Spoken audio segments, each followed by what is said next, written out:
கீதா பாண்டியன் அவர்கள் உரையாற்றுவார்.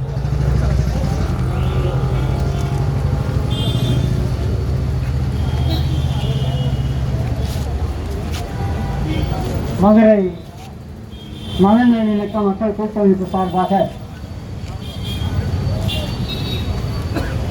கூட்டமைப்புக்கு முதல் முறையாக அனுமதி வாங்கி நடத்துகிற நிகழ்ச்சி. அதான் அந்த வெட்ட கேட்ட பையன்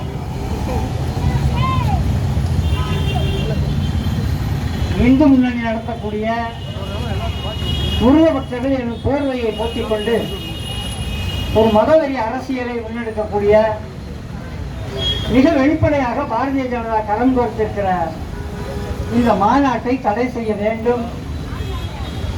அரசு தடை செய்யவில்லை என்றால் மக்கள் தங்கள் சிந்தனைகளை தடை செய்கிறார்கள், செய்திருக்கிறார்கள்.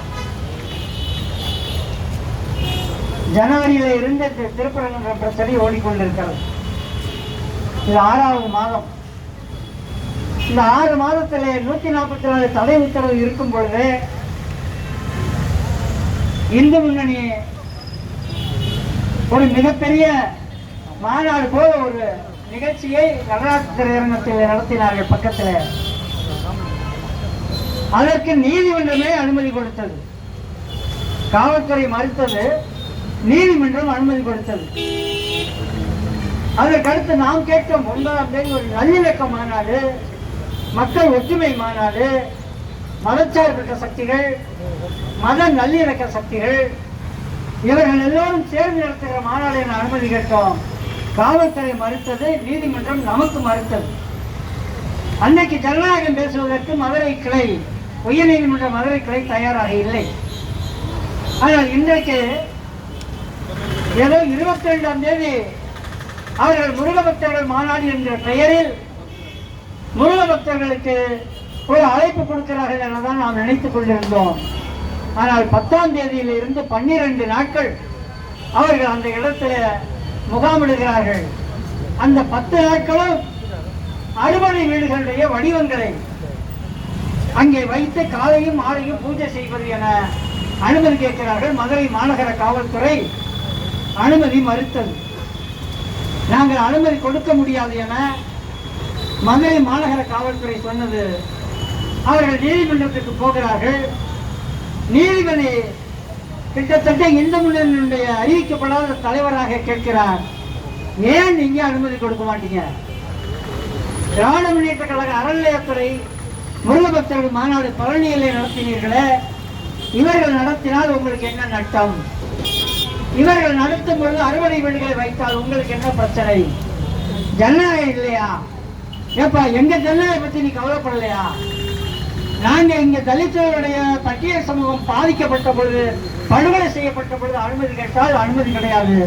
நீதிமன்றம் ஜனநாயகம் பேசாது. தென் மாவட்டங்கள் முழுவதும் படுகொலை அரசியல் நடந்தது. சாதி ஆதிக்கம் ஒரு படுகொலை அரசியலை நடத்தி கொண்டிருந்தது. சுயமோட்டவா அந்த நீதிமன்றம் அதை எடுக்கிறதுக்கு தயாரா இல்லை. அதற்கு பிறகு இஸ்லாமியர்களை குறிவைத்து 144 தடை உத்தரவு அமலில் இருக்கும் பொழுது உயர்நீதிமன்றங்களை கொடுத்த அனுமதிகளை நடந்த அந்த கூட்டம், அந்த கூட்டத்தில் நெத்திராஜாவுக்கு என்ன வேலை? இந்து முன்னணியை நடத்துகிற அந்த கூட்டம் நடராஜ் திரையரங்கத்துக்கு பக்கத்தில் மதுரையினுடைய பழைய வேட்பாளர், முன்னாள் வேட்பாளராக இருந்த பாரதிய ஜனதா கட்சியினுடைய மாநில பொதுச் செயலாளர் சீனிவாசனுக்கு அந்த மேடையில் என்ன வேலை? 2 பேரும் பிஜேபி காரங்க. ஏன்னா இந்த அனைத்து முயற்சிகளும் பாரதிய ஜனதாவுடைய அரசியலுக்காகத்தான், பாரதிய ஜனதாவுடைய தேர்தல் அரசியலுக்காகத்தான் நடத்தப்படுகிறதே ஒழிய வேறு பக்திக்காக, ஆன்மீகத்திற்காக நடத்தப்படுவதில்லை.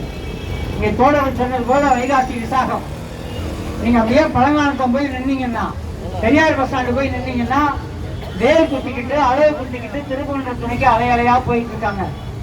பக்தர்கள் ஒத்தக்கடையை நோக்கி போகல, மாநாடு நடக்கிற நோக்கி போகல. அவர்கள் திருப்பரங்குன்றம் நோக்கி போய் கொண்டிருக்கிறார்கள், திருச்செந்தூரை நோக்கி போய் கொண்டிருக்கிறார்கள், பழனியை நோக்கி போய் கொண்டிருக்கிறார்கள். லட்சக்கணக்கான பக்தர்கள் போய் கொண்டிருக்கிறார்கள்.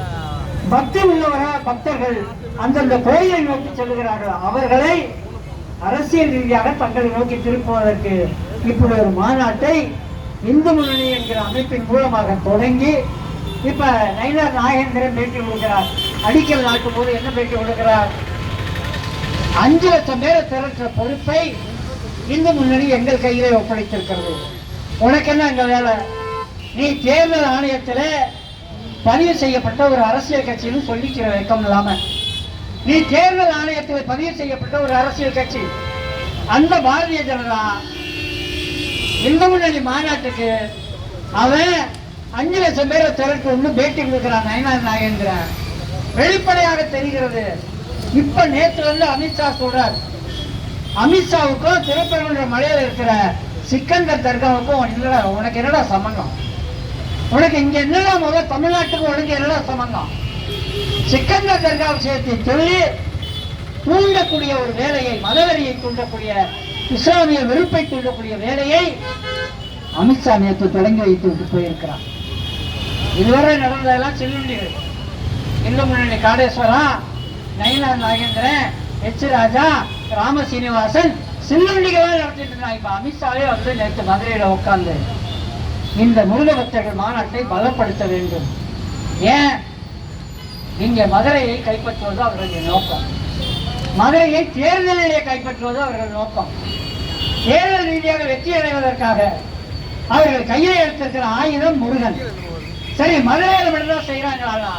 சென்னைக்கு போனா அங்க சுவரெழுத்து எழுதியிருக்கான், திருச்சிக்கு போனா அங்க சுவரெழுத்து எழுதியிருக்கான், தஞ்சாவூர் எழுதியிருக்கான், திண்டுக்கல், திருப்பூர், கோவையில் எழுதியிருக்கான். இங்க இருக்கிற காவல்துறையை நாங்க நோட்டீஸ் கொடுக்க போலாம், நீ பெர்மிஷன் வாங்கினியா, நொட்டினியான்னு கேட்கிறான். ஆனா எல்லா இடத்துல எழுதி போட்டான எந்த போலீஸ்ல பெர்மிஷன் வாங்கி அதை செஞ்சான்? எப்படி நீ அனுமதிச்ச? நீ அதையும் கோர்ட்டுக்கு கொண்டு போயிருக்கணுமா இல்லையா? அவன் கோர்ட்டுக்கு கொண்டு போறான், நாங்க அறுபடை வீடு வைக்கணும், அனுமதி கொடுக்க மாட்டேங்குது காவல்துறை அப்படின்னு அவன் கொண்டு போறான். நீங்க அங்க போய் வைக்க கூடாது, 10 நாள் ஒரு 1000 பேர் குறையாம அவன் திரட்டி கொண்டு வருவான். யாரும் பக்தர்கள் போக போறது இல்லை. இன்னைக்கு வைகாசி விசாரத்துக்கு திருப்பரங்குன்றம் போற பக்தர்கள் போக போறது இல்லை, இல்ல பழனிக்கு போற பக்தர்கள் போக போறது இல்லை. அவன் பஸ்ல திரட்டி கொண்டாடுவான், திருப்பூர்ல இருந்து கொண்டாடுவான், கோவையில இருந்து கொண்டாடுவான். ஒவ்வொரு நாளும் 500 பேர் 1000 பேர் வந்து சென்றதாக அவன் தினசரி பத்திரிகைக்கு பேட்டி கொடுப்பான். பத்திரிகையும் அதுக்கு தயாராக இருக்கிறார்கள். ஏன்னா மத்திய அரசனுடைய, இந்திய ஒன்றிய அரசனுடைய துணை தேவை, உதவி தேவை என்பதற்காக அந்த பத்திரிகைகள் எல்லாம் வேற வழி இல்லாம அவங்களுக்காக நிற்பாங்க. எங்களை பொறுத்தவரை இது ஒரு பலமான கூட்டம். இங்க அமர்ந்திருக்கிற கூட்டம் ஏதோ சாதாரணமான கூட்டம் அல்ல. இங்க அமர்ந்திருக்கிற அமைப்புகள் இஸ்லாமிய சகோதரர்களோடு நாங்கள் சேர்ந்துதான் நிற்கிறோம் என்பதை அடையாளம் காட்டக்கூடிய கூட்டம் தான், ஆர்ப்பாட்டம் தான் இந்த ஆர்ப்பாட்டம். இஸ்லாமியர்கள் வேறு, நாங்கள் வேறு என நாங்கள் நினைப்பது கிடையாது. இஸ்லாமிய சகோதரர்கள் வழிபாட்டாலும் மதத்தாலும் வேறுபட்டவர்கள், ஆனால் மொழியாலும் இனத்தாலும் தமிழர்கள் தமிழர்கள் தமிழர்கள் என்பதை நாங்கள் அறிவித்து சொல்லுகிறோம். எங்கள் தொப்பல்படி உறவுகள். அப்படி இங்க பசுவன் பாண்டியன் சொன்ன மாதிரிதான் நானும் சொல்றேன். நீ இங்க தொட்டு பார்க்கலாம், கலவரத்தை உருவாக்கலாம், திருப்பரங்குன்ற மலைக்கு போயிட்டு வரலாம்னு நினைச்சேன்னா காலை செலுத்தி போடுவான், ஞாபகம் வச்சுக்க என்பதை எச்சரிக்கிறோம் நாங்கள். நிச்சயமாக களம் என்பது மிக வெளிப்படையாக திறந்திருக்கிறது. சட்டம் ஒழுங்கை பாதுகாக்கிற கடமை காவல்துறைக்கு இருக்கட்டும். தேர்தலை பற்றிய கவலை திமுக, அதிமுக, காங்கிரஸ் கட்சி எல்லாத்துக்கும் இருக்கட்டும். எங்களை பொறுத்தளவு மதுரை நல்லிணக்கத்தை, மத நல்லிணக்கத்தை, ஒற்றுமையை காப்பாற்றுவது எங்களுடைய வேலை. பாரம்பரியமாக இருக்க சித்திரை திருவிழாவை கூடுறான், லட்சக்கணக்கா கூடுறான். யார் வீட்டுக்காவது போய் பத்திரிக்கை வச்சா கூடுறான், அவனுக்கு பக்தி இருக்கு கூடுறான். இஸ்லாமியர்களும் வராங்க, கிறிஸ்தவர்களும் வராங்க, எல்லாரும் வராங்க லட்சக்கணக்கா. திருவிழா 2 நாள். இந்த பக்கம் சைவ திருவிழா நடக்குது மதுரைக்குள்ள, அந்த பக்கம் பாத்தீங்கன்னா கடைசியா வைணவ அழகர் வந்துட்டு அழகா அழகர்களுக்கு திரும்பி போறாரு. சைவமும் வைணவமும் ஆற்றுக்கு இந்த பக்கத்தும் அந்த பக்கத்திலையும் நடக்கிற திருவிழா இது. 2 ஒரு இடத்துல இணையவே கூட கிடையாது. இந்த திருவிழா லட்சக்கணக்காக நடத்துபவர்கள் மதுரை மக்கள் எந்த கலவரமும் இல்லாமல் நடத்துகிறார்கள். அந்த பக்தர்களை திசை திருப்புகிற வேலையை இந்து முன்னணி, பாரதிய ஜனதா, RSS, சங் பரிவார அமைப்புகள் செய்கிறோம் என்றால் எச்சரிக்கிறோம், எச்சரிக்கிறோம், எச்சரிக்கை எச்சரிக்கை எச்சரிக்கை செய்கிறோம்.